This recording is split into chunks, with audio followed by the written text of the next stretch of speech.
Hey guys, and welcome back to my channel. So today's video, I want to talk about how to protect and cleanse your energy from your body and your personal space. Now, you don't even need to be an empath to know how important it is to protect your energy. If you're living and breathing right now, you're probably already aware that there's a bunch of assholes out there.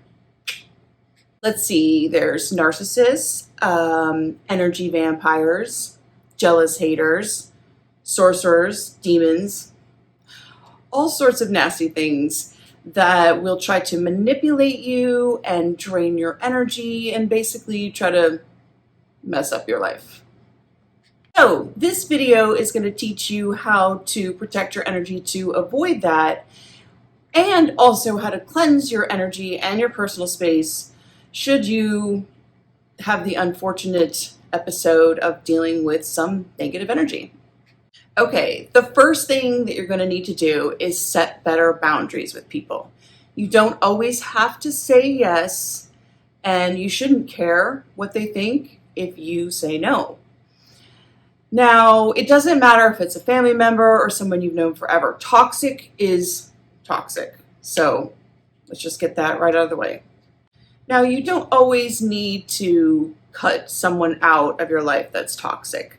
Oftentimes you can explain to them that their actions make you feel bad or they drain you, or you could tell them to stop being so nosy or tell you what to do and whatnot. Boundaries. This is my space, this is my energy, and I'm going to use it to improve my life. I can't always be there for you or help you. And this may sound harsh, but it's just a reality. I love helping people myself, but if it gets to the point where I'm depleted and I'm drained, then I actually can't help other people and I can't even help myself. This might be super difficult because as a former people pleaser myself, once you start setting boundaries, those toxic people are gonna be really mad, but that's their problem. But FYI, those people that are mad at you for setting boundaries, well, those are the people that are trying to manipulate you and they're trying to suck your energy. Those are your energy vampires. So that's something to keep in mind. If you have to deal with someone that's toxic, say it's a coworker or a boss or someone you're co-parenting with, it's unfortunate, but you want to keep it to strictly business. And do not engage. If they try to start with you, they try to get a rise out of you, walk away. Be the bigger person, get rid of your ego. You don't have to be right all the time. And the reason is because everything is energy, okay? And they're trying to get a reaction out of you. Don't fall for it. One of the biggest culprits that always tries to engage in some sort of argumentative exchange is a toxic ex. And the reason is because the opposite of love is not hate, it's indifference. And if you're still getting angry and they're getting a rise out of you, that means you still care. So they may not be able to have your love or your partnership, but if they can get a rise out of you, that's what they want. They want that energetic exchange. So don't give it to them. So after you've set better boundaries with people, you're going to want to pay attention to what happens to your body, what you put in it. And that means staying away from hard drugs, too much alcohol, foods with lots of preservatives, too much meat, engaging in promiscuous sexual behavior. Because remember, when you're having sex with someone, you're having sex with everyone that they've had sex with and everyone that they've had sex with, and yikes. You're also going to want to eliminate or limit at least different toxic things that you put in your body, such as prescriptions, like Advil and Tylenol even, is really detrimental to your health. You're better off taking herbs. Even the body products that you put on your skin, some of those things have really toxic chemicals in them. So do your research and stay away from those types of things. You're going to want to drink plenty of really pure water and eat lots of high vibrational foods like organic fruits and vegetables, fermented dairy. Stay away from sugar, preservatives, A lot of cooking oils like vegetable oils and canola oils are actually really, really hard for the body to digest and are toxic for our system. Go outside more and get in nature and hug a tree. Seriously, it works. And get some vitamin D, soak up a little sun. Science has actually proven that sunlight can help heal damaged DNA. And any of these activities will help keep your frequency higher and will protect you from negative energy. Another thing that is really helpful is something called grounding or earthing, and it involves touching your bare feet directly to the earth. Something about the electromagnet frequency of the earth, it actually can help our bodies heal. And take a look at this photo right here. The left is a brain scan of a person before grounding, and on the right is after grounding. It has some serious health benefits. Grounding can even cure jet lag in 15 minutes. Now, I can hear what you're saying or what you're thinking.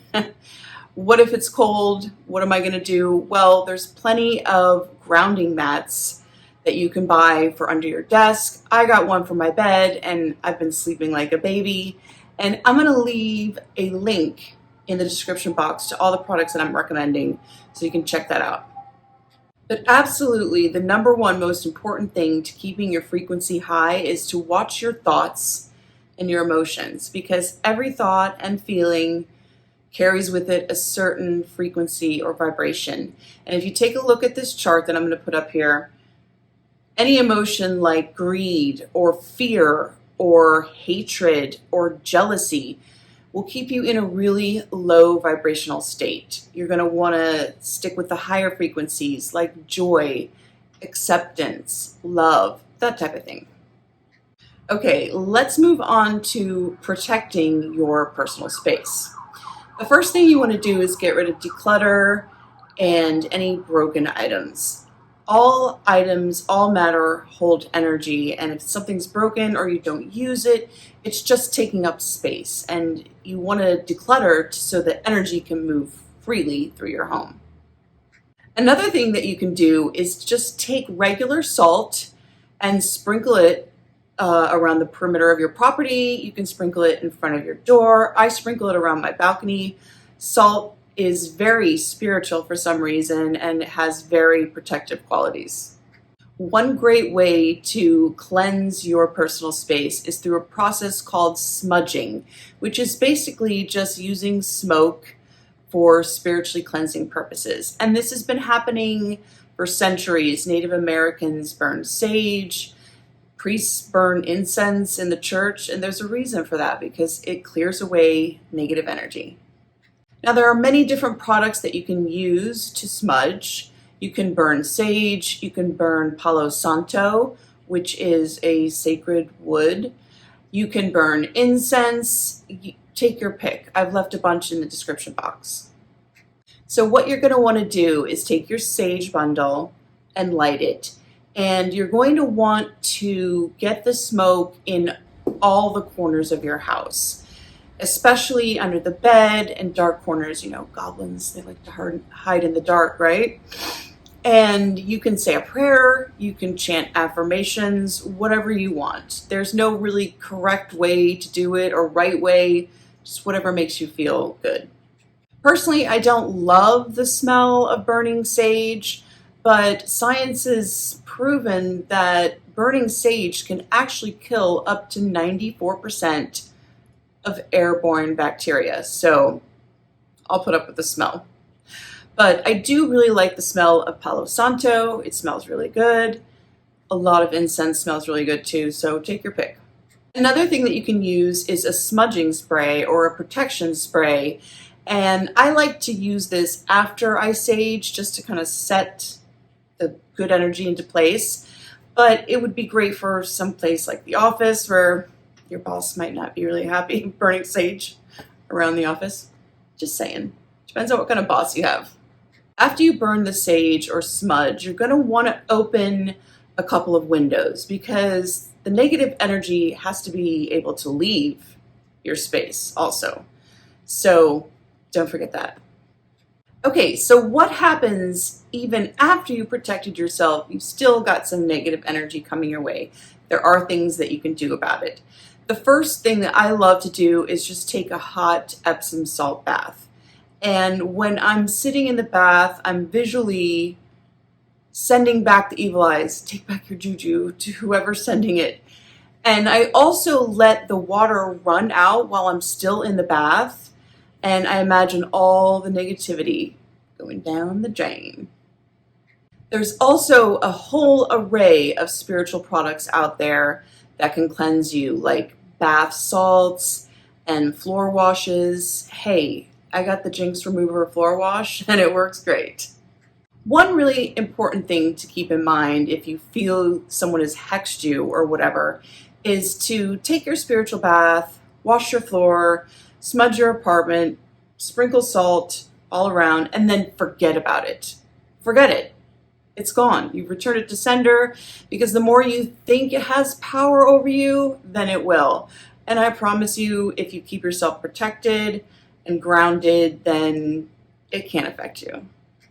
But again, you're going to want to keep your thoughts positive. And trust me when I tell you, I know how hard it is when someone has hurt you or betrayed you not to feel angry and hatred and want to get revenge. But that's a trap. Don't fall for that. Now, don't get me wrong. Anger is a very helpful emotion because it alerts you to the fact that your boundaries have been crossed and someone has done something wrong to you. But after the initial anger and you've set the boundaries and maybe you've communicated to them how you feel, even if you can't communicate to them, you can journal it, you can write them a letter that you will never send, but you get it out. You want to go back to that peaceful, loving place within yourself, because if you stay in that energy of hatred and wanting revenge and anger, it's really just going to keep your your frequency really low, and it will eat you alive. I mean, you ever hear the saying, hatred or anger is like drinking poison and expecting the other person to die? Yeah, it's kind of like that. Thanks so much for watching today, and if you like this video, give me a thumbs up. Don't forget to subscribe and share it with all your friends, and stay vibing high, my friends. See you next time.